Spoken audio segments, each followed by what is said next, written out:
ఒక వ్యక్తికి కేవలం డబ్బు ఉండడం చేత వాడు గొప్పవాడు కాడు. డబ్బుతో పాటుగా సంస్కారం ఉన్ననాడు ఆ డబ్బు 10 మందికి వినియోగపడేటట్టుగా ఎవడు ప్రవర్తిస్తాడో వాడే కీర్తిని గణిస్తాడు. కేవలము చదువు ఉండడం గొప్ప విషయం కాదు.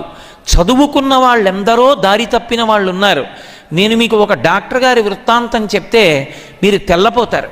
ఆయన లబ్ధప్రతిష్ఠుడు. ఎముకల వైద్యంలో ఆయననే సాటి. ఎముక విరిగిపోతే ఆయన ఎంత గొప్పగానైనా కట్టుకట్టి ఎక్కడి ఎముకనైనా సరే అతుక్కునేటట్టు చెయ్యగలిగినవాడు. కానీ ఆయనకి పట్టుకున్నటువంటి డబ్బు జాడ్యం అంతా ఇంత కాదు. ఆఖరికి ఆయన ఏ స్థితికి కిందకి దిగజారిపోయాడంటే, ఎముకలు విరిగిపోయినటువంటి వాళ్ళు ఎవరైనా ఆయన దగ్గరికి వచ్చినప్పుడు 200 రూపాయలు ఇచ్చిన వాడైతే ముందు చూస్తాడు, 100 రూపాయలు ఇచ్చిన వాళ్ళైతే వెనక చూస్తాడు. ఎముక విరిగిపోయి వచ్చినవాడు ఇద్దరికీ చేతి ఎముకే విరిగిపోయి వస్తే ఒకడికి 100 రూపాయలు ఉండి ఒకడికి 200 రూపాయలు ఉంటే 100 రూపాయలు ఉన్నవాడు 200 రూపాయల వాడికి ఆయన కట్టు కట్టే వరకు ఆ ఎముక నిప్పితో బాధపడుతూ బయట ఉండవలసిందే. చూడడం ముందు 200 ఎవరిచ్చారో ఆయనకి కట్టు కడతాడు. 100 రూపాయలు ఎవరిచ్చారో వాళ్ళు వీధిలో కూర్చోవాలి.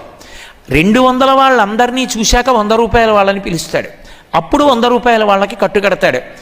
ఆ డాక్టర్ గారి దగ్గర వైద్యం కోసం వెళ్ళే వాళ్ళు ఉంటారేమో, కానీ ఆ డాక్టర్ గారి పేరు చెప్పి పిల్లలకి ఏం చెప్తారంటే, అలా మాత్రం బ్రతకద్దని చెప్తారు, అలా డబ్బు సంపాదించకని చెప్తారు, అలా నువ్వు ఎప్పుడూ నా కొడుకుగా మిగలొద్దని చెప్తారు.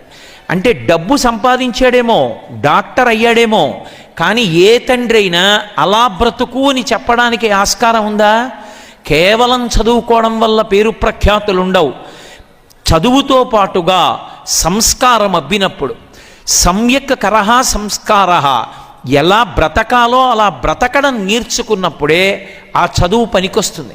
ఒక్కొక్క నాడు ఏ చదువు లేకపోవచ్చు, కానీ ఏ చదువు లేకపోయినా వ్యక్తికి ఉన్నటువంటి సంస్కార బలానికి పెద్ద పెద్ద వాళ్ళు కూడా అతని ముందు తలంచేస్తారు.